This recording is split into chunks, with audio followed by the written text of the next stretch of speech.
Bonjour, cette vidéoconférence a pour thème la rééducation et la régénération des yeux. Elle va se présenter en deux parties. Une partie un petit peu théorique sur les besoins des yeux, la présentation, etc. Et une partie où je vous guiderai pour quelques exercices. Donc, je m'appelle Colette Miotto, je suis maître Reiki, enseignant, et je suis l'auteur de Mettez vos lunettes au placard, qui est un livre sorti en numérique et un livre sorti également en papier. Donc, tout ce que je fais là maintenant, cette vidéoconférence, l'écriture du livre, a pour but vraiment de vous apporter des informations pour vous faire comprendre que vous avez la possibilité de rééduquer votre vue, de régénérer vos yeux. On a énormément d'outils pour ça. Et pour ce faire, je vais vous donner quand même quelques témoignages, déjà le mien, parce que je suis une ancienne myope et astigmate. Ma myopie et mon astigmatie se sont déclarées dans l'enfance et pendant 30 ans à peu près, j'ai porté des lunettes et puis des lentilles. Je n'ai jamais été très heureuse avec ces lunettes et même ces lentilles, même si les lentilles étaient quand même plus confortables que les lunettes. J'étais quelqu'un de très complexé. Puis, en vérité, ma vue baissait toujours parce que chaque fois que j'allais chez l'ophtalmologiste, eh bien, on corrigeait un petit peu mes yeux. Et c'était mes yeux qui s'habituaient au vert. Voilà. Alors, quand mes yeux n'ont plus voulu non plus des lentilles, il fallait que je trouve une solution. Parce que je ne pouvais pas non plus rester sans bien voir. Ma vue n'allait pas s'arranger comme ça en claquant des doigts. Alors, j'ai donc participé, à l'époque ça ne se faisait pas comme maintenant, d'ailleurs il n'y avait pas énormément d'exercices comme tous ceux que je donne et dans les stages et dans le livre. Et j'ai participé à un atelier pour améliorer la vue. J'étais très motivée quand même, il faut vous le dire, donc j'étais bien assidue, j'ai pratiqué, etc. Et petit à petit, mais quand même assez vite, ma vue s'est améliorée. Aujourd'hui, je ne porte plus de lunettes, ça fait plus de 20 ans et je ne porte plus de lunettes et je vois très très bien. Alors, je pense que pour vous, si moi je l'ai fait, vous pouvez aussi, et que beaucoup d'entre vous en ont peut-être assez aussi de porter les lunettes qui ne sont pas toujours confortables, que l'on perd, etc.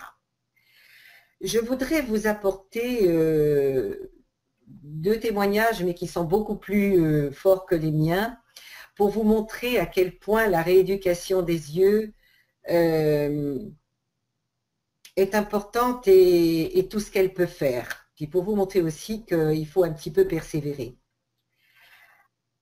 Aldous Huxley est un monsieur qui est né en 1894, donc vous voyez, c'était quand même du siècle dernier, et qui, à 16 ans environ, a été atteint d'une rétinopathie grave. Et donc, à 20 ans, il était quasiment aveugle. Et puis, vers l'âge de 30 ans, il n'avait pas tout à fait 30 ans, il y a des amis, un ami qui lui dit, mais tu sais, il y a une méthode dont on entend parler, c'était donc aux États-Unis au début du XXe siècle, et ça donne des résultats. Donc lui, immédiatement, il saute sur l'occasion et en se disant, je n'ai rien à perdre. Donc, il fait la méthode, il fait les exercices, et il est très, très assidu. Et après plusieurs mois, eh bien, il commence à lire sans lunettes. Donc, c'est pour lui quelque chose de formidable. Et je dis bien après plusieurs mois parce qu'il a persévéré, il a eu la foi et il a été très, très, très assidu dans ses exercices. Et voici ce qu'il dit après avoir recouvré la vue et aussi cette vue qui s'est améliorée. Il dit « Apprendre à mieux voir, c'est apprendre à mieux vivre. non seulement mieux vivre avec les autres, mais aussi mieux vivre avec soi-même. Ça veut dire que quand on retrouve la vue, eh bien, il y a toute cette partie physique de voir, mais on voit au-delà, en vérité, de ce que l'on croit voir. Ça veut dire que on est peut-être plus en harmonie avec soi que quand on porte des lunettes.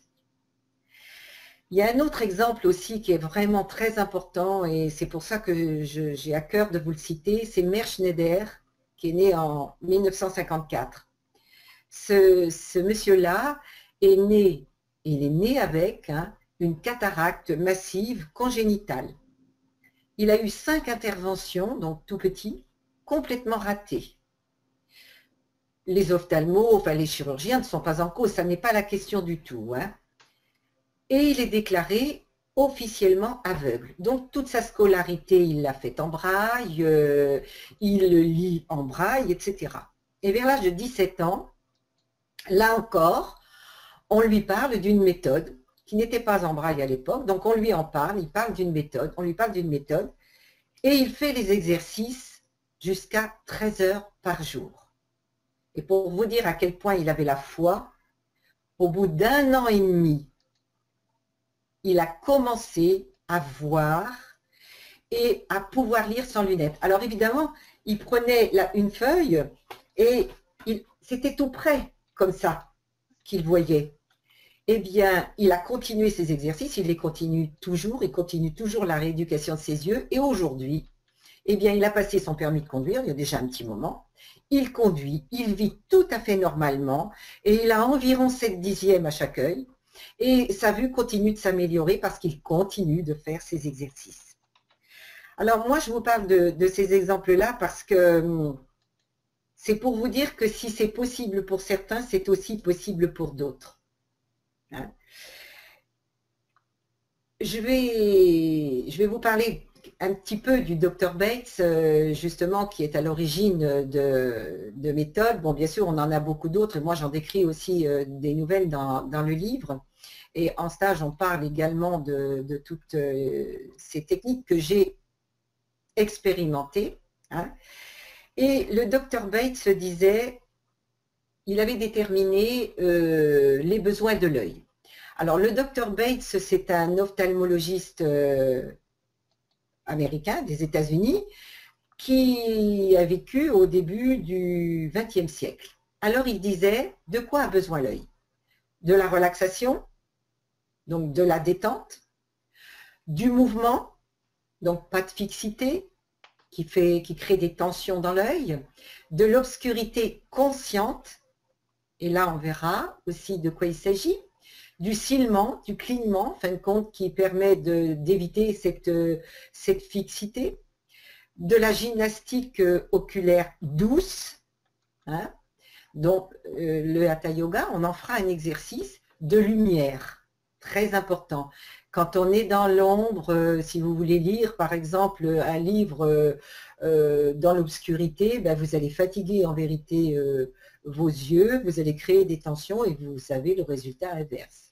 Et aussi de nutriments, car les scientifiques travaillent beaucoup sur les besoins des yeux et sur leur pathologie.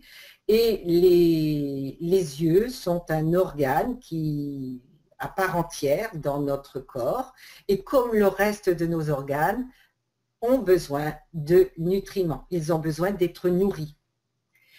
Ils ont besoin d'être nourris donc par ces nutriments, par les mouvements donc, qui sont physiques, et ils ont également besoin d'être nourris par des jolies pensées,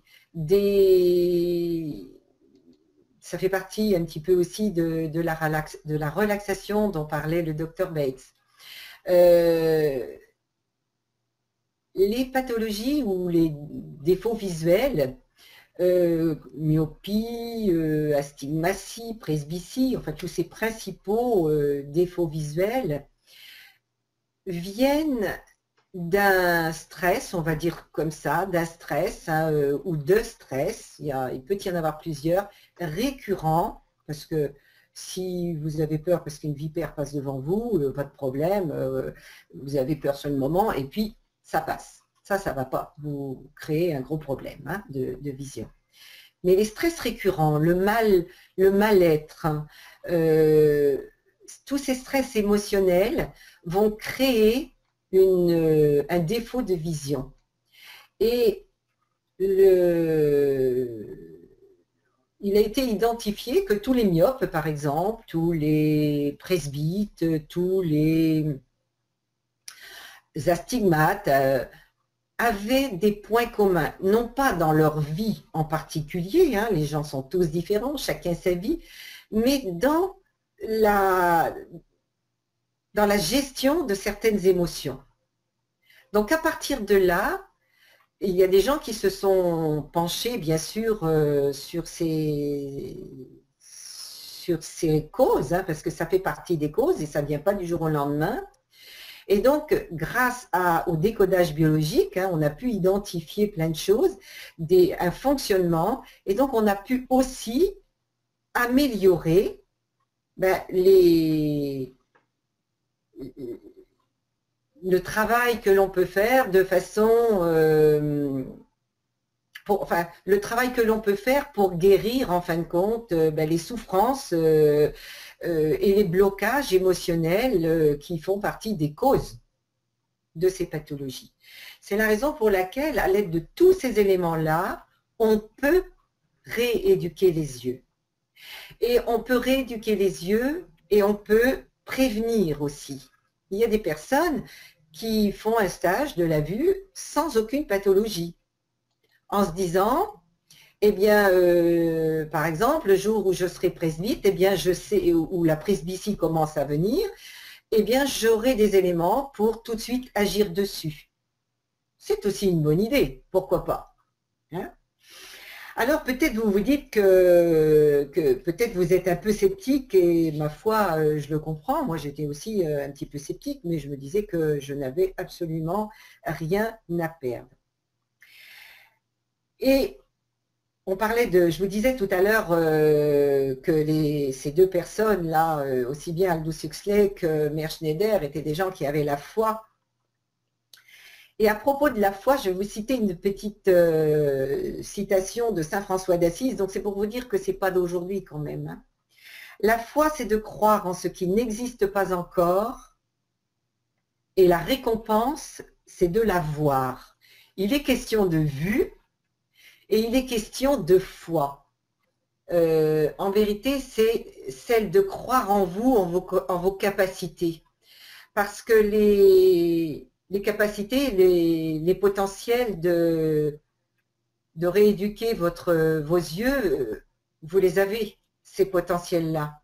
Parce que, étant donné que vous avez créé, et comme moi aussi, hein, c'était la même chose, étant donné qu'on s'est créé à un moment donné un problème de vision, de vue et de vision, eh bien, on est capable de le défaire avec des outils qui vont nous aider, bien sûr, à guérir nos souffrances et nos blocages. Aujourd'hui, 75% de la population porte des lunettes et les enfants de plus en plus jeunes. On peut le comprendre en fin de compte parce que il y a énormément de stress dans notre monde et il y a énormément de pollution. Les pollutions, ce sont les pollutions de la nourriture qu'on mange, mais ce sont aussi les pollutions de pensées négatives. On est très envahi par les difficultés dans le monde. Donc si on est très à l'écoute de tout ça et qu'on se trouve impacté émotionnellement, ça joue ça crée des tensions, des tensions dans nos yeux, mais des tensions aussi dans notre regard. Alors, je vais vous citer juste quelques métaphores pour vous montrer l'importance de nos yeux et vous vous apercevrez après que tout ce qui concerne les yeux, en vérité, je crois que tous les jours, on dit quelque chose à propos de, comme j'y tiens comme à la prunelle de mes yeux, par exemple. Alors, vous voyez que on y tient à nos yeux quand on dit ça. Ce sont des joyaux et ça a une valeur inestimable. Et pourtant, on le dit, mais sans penser à ce que l'on dit réellement. Hein? Les yeux sont le miroir de l'âme. Effectivement, les yeux sont le reflet de ce qu'on a à l'intérieur de nous. C'est pour ça que je vous parle aussi un petit peu de zénitude, d'être positif, de porter un regard positif sur ce qui nous entoure, sur le monde. Parce que le monde à l'extérieur, et ce qu'on voit du monde à l'extérieur est le reflet du monde que l'on voit à l'intérieur de nous. Et puis les yeux parlent. Ils traduisent la tristesse, la joie, mais aussi la colère, aussi les larmes. Hein, quand vous avez des larmes qui viennent, et ben effectivement, elles se voient.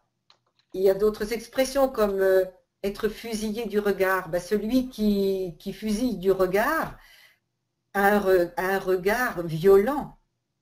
Hein, c'est le désir d'anéantir. Alors vous vous rendez compte des tensions qu'il y a comme ça à l'intérieur? Bon pied, bon oeil. Celui qui voit bien a une démarche assurée, ce qui n'est pas toujours le cas avec des personnes, ou certaines personnes en tout cas, qui portent des lunettes. Soit elles ne voient pas bien en bas, soit elles ne voient pas bien sur les côtés, ou c'est pas bien ajusté, ou que sais-je. Hein? Alors une petite remarque, enfin une petite réflexion, alors là qu'on entend tout le temps, c'est clair. Mais c'est clair. Qu'est-ce qui est clair? En vérité, c'est clair, j'ai compris, oui, d'accord. Mais j'ai compris quoi? Hein? Donc tout ça, ça veut bien vous dire que c'est relié aussi à ce que l'on a en nous. Et c'est pour ça que quand on veut rééduquer nos yeux, eh bien on travaille aussi un petit peu sur des phrases positives pour renverser la vapeur. Je voudrais vous parler d'une expérience qui a été faite il y a quelques années à l'université de Harvard par des chercheurs pour vous prouver que ce ne sont pas nos yeux qui voient, mais c'est le cerveau. Ça peut vous étonner, mais c'est comme ça. Ils ont pris des chatons qui venaient de naître. Juste. Donc les chatons avaient les yeux fermés. Ils ne voyaient rien, ils ne connaissaient rien. Ils venaient juste de naître. Ils ont mis la moitié des chatons dans une pièce où il y avait que des choses horizontales. L'autre moitié des chatons, ils les ont mis dans une autre pièce où il n'y avait que des choses verticales.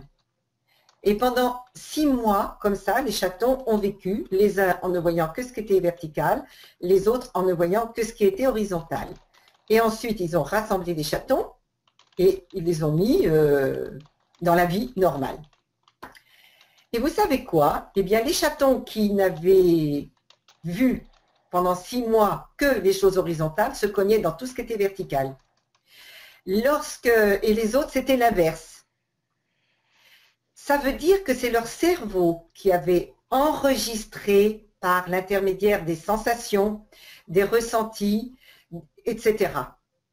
Et d'ailleurs, vous avez peut-être remarqué, si vous changez de voiture, admettons de voiture, enfin de modèle, puis avant, vous ne faisiez pas attention à ce modèle-là que vous pouviez voir dans la rue. Eh bien, quand vous changez de modèle de voiture, remarquez bien ça. Qu'est-ce que vous voyez à l'extérieur? La même que la vôtre. Et vous ne voyez que ça. Et avant, vous n'aviez pas vu. Ce n'était pas vos yeux qui voyaient, c'était votre cerveau. Parce que le cerveau ne peut voir que ce qu'il connaît déjà.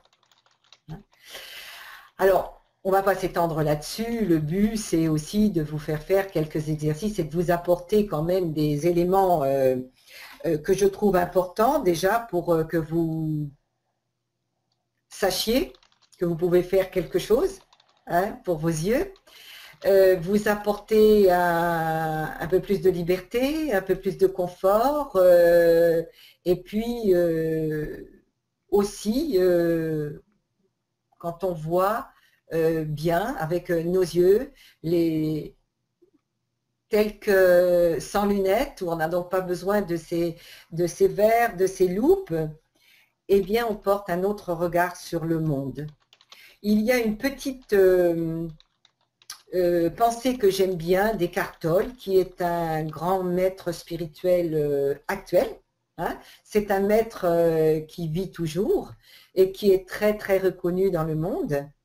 C'est à travers nos émotions que notre corps répond à nos pensées.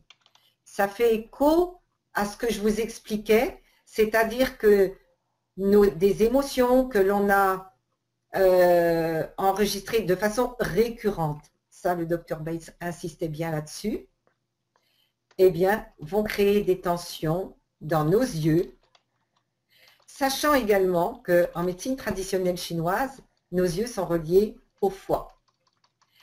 Et que le foie, ben, c'est l'organe de la colère. Hein? Parce que quand on vit mal certaines émotions, eh bien, on se crée peut-être on se crée, c'est pas peut-être d'ailleurs, on se crée des colères, des rancœurs, enfin, etc. On emmagasine, et même si on croit que c'est faux, nos cellules emmagasinent. Donc voilà un petit peu pour ce que je voulais vous dire pour les choses un petit peu générales, bien sûr. Hein, il y a beaucoup de choses à dire. Et moi, ce que j'aimerais maintenant, c'est vous faire quelques exercices. Donc, pendant les exercices, vous ne me verrez pas, c'est volontaire. C'est pour que vous n'ayez pas de distraction, si vous voulez, que vous ne soyez pas tenté de me regarder. C'est pour que vous soyez centré sur vous. Et là, je vous dirais, prenez rendez-vous maintenant avec vous et avec vos yeux, de façon à être centré. D'accord? Alors, je vais vous faire un exercice maintenant qu'on appelle le palming. C'est, le docteur Bates appelait ça la technique des paumes, mais bon, palming en anglais, ça veut dire paume. Et c'est un exercice extrêmement important que vous pourrez faire d'ailleurs autant de fois que vous voulez dans une journée. Le docteur Bates avait observé que lorsqu'on faisait cette technique d'obscurité consciente, lorsqu'on visualisait la couleur noire, les yeux étaient réellement au repos et que c'est à ce moment-là que l'œil retrouvait sa vision normale. Donc, on va la faire ensemble. Vous allez fermer vos yeux, couvrir vos yeux avec les paumes de vos mains sans appuyer et croiser vos doigts en plaçant ceux de la main droite sur ceux de la main gauche ou l'inverse, comme vous voulez, ça n'a pas d'importance.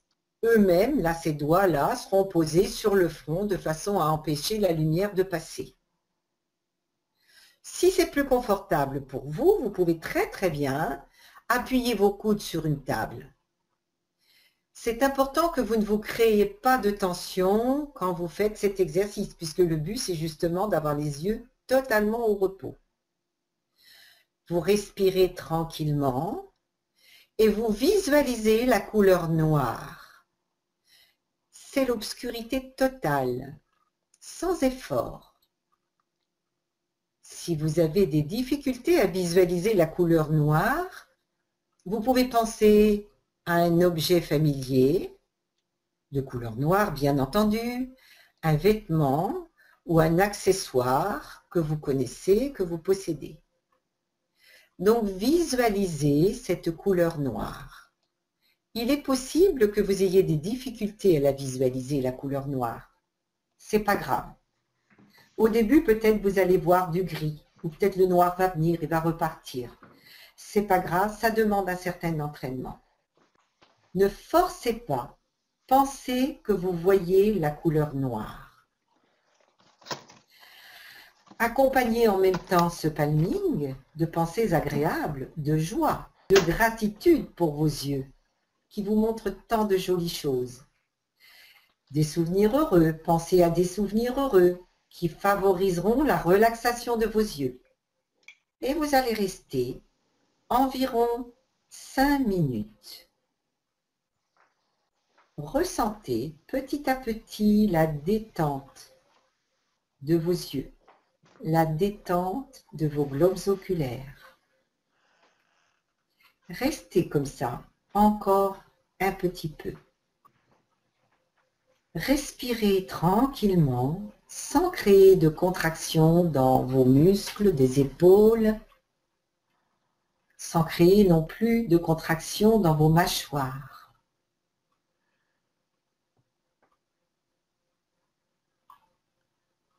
Restez comme ça.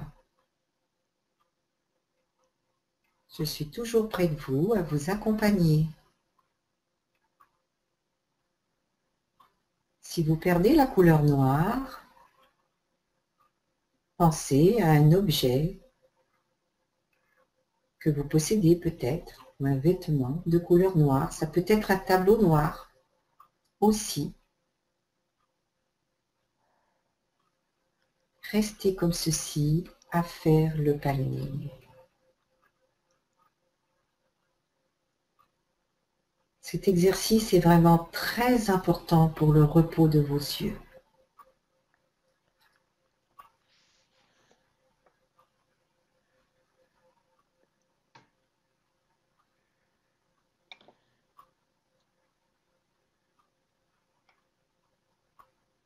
Observez comment, en respirant calmement et en visualisant cette couleur noire, vous vous relaxez. C'est tout votre être en même temps qui se relaxe. Il n'y a plus de tension.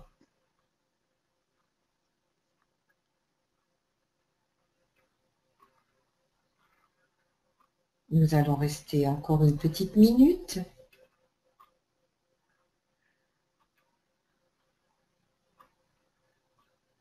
Pour vous donner le temps d'apprécier cet exercice.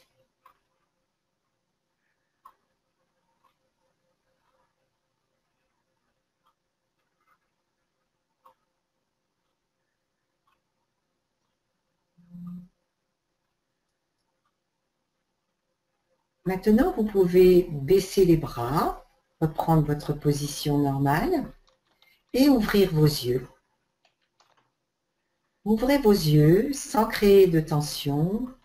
J'ai oublié de vous dire au début de l'exercice que bien sûr, si vous aviez des lunettes, il fallait les enlever pour les faire. Mais je pense que vous l'aviez compris. Observez que votre vue devient plus nette et plus claire. Et même que les couleurs